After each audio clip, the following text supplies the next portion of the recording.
Hello প্রিয়ন, welcome to my channel Krishna blog 0.2তে সকলকে জানাই অনেক অনেক ভালোবাসা। তো দেখো, আজকে কিন্তু আমি অনেক বেলায় ভিডিও করেছি, কারণ সকালবেলার থেকে মেঘলা ওয়েদার, তো প্রচণ্ড মেঘলা ওয়েদার ছিল।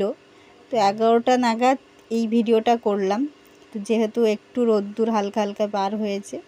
আর সকালবেলা দেখো, এগুলো এখন আমি গুছাচ্ছি, কারণ আজকে বুঝতেই পারছো আজকে হলো শুক্রবার। তো দেখো, সকালবেলা যেহেতু খাওয়া হয়েছে ব্রেড, আর এই যে দেখতেই পাচ্ছ এই গজা, গোল গোল গজা, এগুলো বেশ খেতে ভালো লাগে। তো যারা খাওনি তারা ট্রাই করতে পারো, আর আমাদের তো ভালোই লাগে। তো ব্রেড আর গজা, গোল গোল গজা, এটা খেয়েছে আমার বাবু আর মনি। তো আমি আপাতত এটা গজাটাই খাইনি, কারণ গজাটা অনেক বেঁচেও গেছে। তো হাজব্যান্ড কিছু বোধহয় খেয়েছে, আমিও ওটা জানি না, দেখিও নি, খেয়েছে হয়তো। তো আমি দুধ ব্রেড খেয়েছি, এইভাবেই আর কি খাওয়া হলো। আর এই বাকি ব্রেডটা রেখে দিয়েছি, কাল বা পরশু কিছু একটা করে নেব, ওই জন্যে আর কি। আর বাচ্চাদের টিফিনে কি করেছিলাম বলো তো, ম্যাগি অফ ক্যামেরাই করে দিয়েছি, ওটা সকালবেলাই করি তো। আর বাবু স্কুলে যাওয়ার সময় আবার সেটাকে একটু গরম করে নিয়ে গেল। তো এই হচ্ছে। আর দেখো, দুপুরবেলা তার মধ্যে রান্না বসিয়ে দিয়েছি। এখানে তো ভাত হচ্ছে দেখছই। তো যখনই দেখবে আমার বড় হাঁড়ি বসানো, তখনই ভাববে যে আমি একেবারেই রান্না করছি, দুবেলার রান্না, দুপুরবেলা আর রাতের বেলা। তো এইখানেই আর কি দুবেলারই রান্না আজকে হচ্ছে। আর এখানে দেখো, আমি এই যে মাছ বাজার থেকে এনেছে, তো বাজার থেকে বলা যায় না, কারণ এটা এনেছে আলাদা জায়গা দিয়ে, মনির স্কুল থেকে নিয়ে আসার পথেই আর কি বিক্রি হচ্ছিল।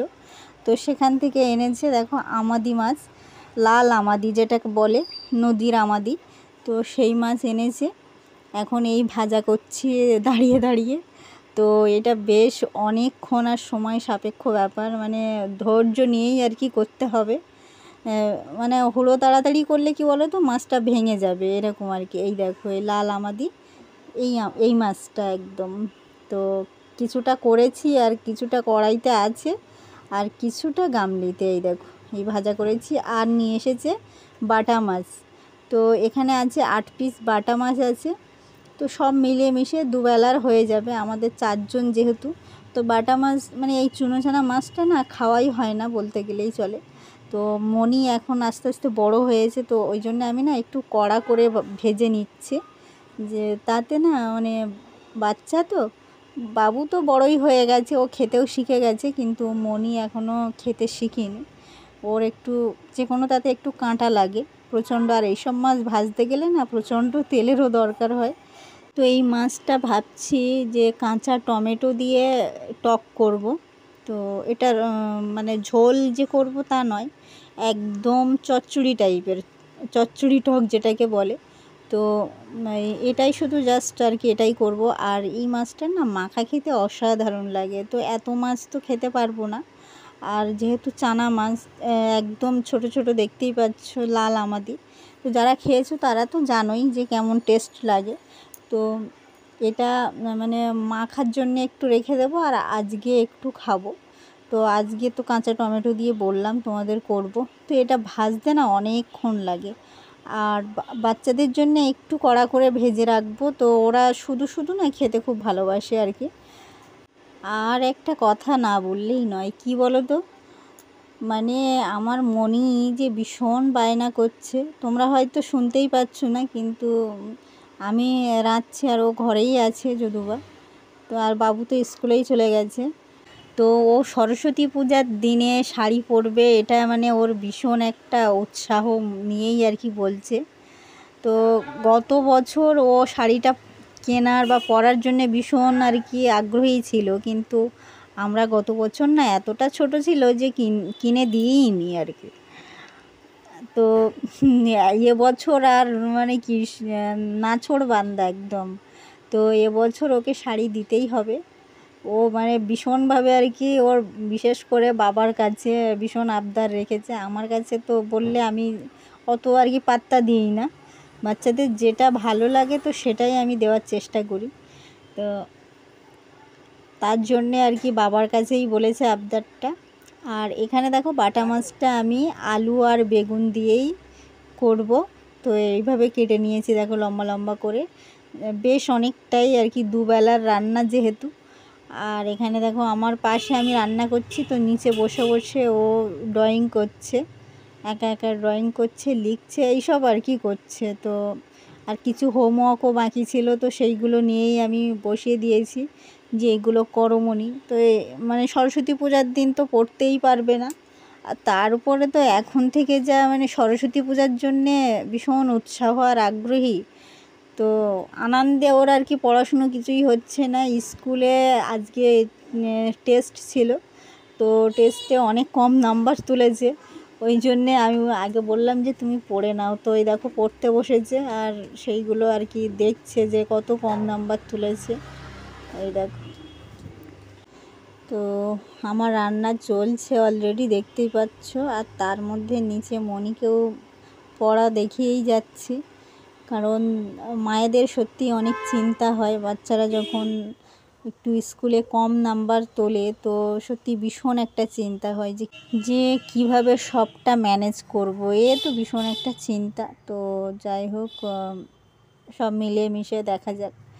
ফেব্রুয়ারিতে পরীক্ষা তো আছেই, কারণ পরীক্ষা একটু বোধহয় 23 তারিখ থেকে বা 26 তারিখ থেকে এমন হতে পারে। তো এই মুহূর্তে আমার মনেও নেই, বলতেও পারছি না। তো দেখো রান্না তো চলছে, আমার ভাতও হয়ে গেছে।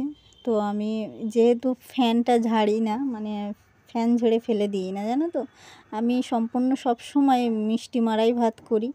তো মানে ফ্যানটা আর কি শুকিয়ে যায় ভাতের মধ্যেই, এটাই আমি করে থাকি। তো সেরকমভাবেই আর কি করছি। দেখো তো একটু দেখেও নিলাম ভাতটা ঠিকঠাক হয়েছে কি না, তো একটু বাকি আছে বলে এখনও বসিয়ে রেখেছি।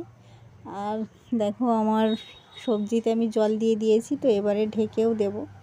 কারণ এই বাটা মাছটা না আমি অনেক মানে 1 বছর হয়ে গেছে যে খাইনি বাটা মাছ।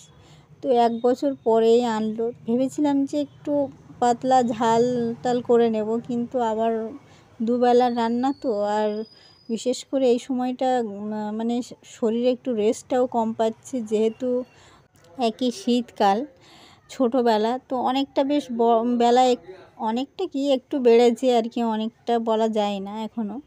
তো আর তার মধ্যে মিস্ত্রিরাও কাজ করে বাইরে, তো ওই জন্যে না আমার একটু জার্নিংটা বেশি হয়ে যাচ্ছে। তো ঠিকঠাকভাবে আর কি কাজগুলো ঠিকঠাক টাইমে করতেও পারছি না। আর এই দেখো মনি চলে এসেছে আমার রান্না করতে করতে, এই মনি একটু আদর খাচ্ছে আর কি, আদর খাবে আর কি। আর তার মধ্যে দেখো কানেরটাও গেছে খুলে ওর, তো আমি সেটাই আর কি লাগিয়ে দেওয়ার জন্যে ডাকলাম, এই দেখো। তো একটু আদর করেই আর কি বলছে, মা তুমি টাকা দাও না বাবাকে, এরকমই বলছে, মা তুমি টাকা দাও না বাবাকে, বাবা আমাকে একটা শাড়ি কিনে দিই, এইরকম আর কি। তো আমি বলেছি যে আমি তো কিছুই দিতে পারবো না মা, তো তাই জন্যেই আর কি হাসাহাসিটা হচ্ছিল ওখানে। তো কানেরটা দেখো খুলে গেছে বলে আবার লাগিয়ে দিলাম, কারণ বাচ্চাদের কানে না মানে সোনার কিছু দিলে খুবই চিন্তার ব্যাপার, যে খুলে যাবে কি কখন তো ঠিক নেই। বাচ্চাদের মন তো যখন তখন সব খেলাধুলায় মত্ত হয়ে থাকে, ওদের তো চিন্তা নেই, চিন্তা বাবা মায়ের। তো সেই থেকে আর কি চিন্তা ভাবনাটা আমাদের আসে। আর এই দেখো আমার মাছের তরকারি হয়ে গেছে, সবজিটা হয়ে গেছে, দেখো কেমন হয়েছে, অবশ্যই কেমন লাগছে দেখতে তোমরা কমেন্টে জানিও। তো আমাদের তো ভীষণ ভালো লেগেছিলো, একদম সিম্পল সাদামাটা। আর আমি দেখো ওই কড়াইটা আর ধুইনি, ওই কড়াইতেই আর কি এই কাঁচা টমেটো দিয়ে মাছের লাল আমাদের চচ্চড়িটা বসিয়ে দিয়েছি। আমি এভাবেই করছি, কেন বলো তো, কারণ ঝোল ঝাল করলে না মনি তো একদমই খেতে পারবে না। তো মনি যেহেতু খেতে পারে এমনভাবেই আর কি করার চেষ্টা করছি। আর এই চুনো মাছ বিশেষ করে এই দেখো এই হয়ে গেছে, এরকমই রসা রসা করেছি। তো চুনো মাছ বিশেষ করে আমি ঝোলটা তেমন করিই না, তো বাটা মাছে কাঁটাও আছে যেহেতু, তো ওই জন্যে কড়া করে ভেজেছি, জানো তো, ওদের জন্যেই আর কি। তো কাঁটা মাছ একদমই খেতে পারে না, তো বাবু অনেকটাই শিখে গেছে। কারণ দেখবে তোমরা যেগুলো কাঁটা মাছ সেইগুলোই বেশি টেস্ট, হ্যাঁ। তো ওই জন্যেই আর কি ওদের জন্য খাওয়া হয়ই না। তো এখন আস্তে আস্তে বড় হচ্ছে বলে আর কি আমরাও খেতে চাই, যে ওদেরকেও খাওয়াতে মানে আস্তে আস্তে শেখাচ্ছি যে তোমরাও খাও, দেখো ভালোই লাগবে। তো দেখো অফ ক্যামেরায় খাওয়া হয়ে গেছে। আর মনির দেখো অবস্থাটা দেখো, মনি ওর টেডি বিয়ারের দেখো যেহেতু গতকাল বৃহস্পতিবার ছিল, আমি ঠাকুরের ড্রেসগুলো চেঞ্জ করেছি, তো সেইগুলো নিয়ে কৌটো থেকে খুলে সেগুলোকে নিয়েই দেখো টেডি বিয়ারের গায়ে পরিয়েছে, পরে সুন্দর করে সাজুগুজু করিয়েছে। তো কেমন লাগছে অবশ্যই তোমরা কমেন্টে জানিও। আর এভাবেই আড্ডা দিতে থাকবো আমরা। তো এখানেই আমার ব্লগটা শেষ করছি।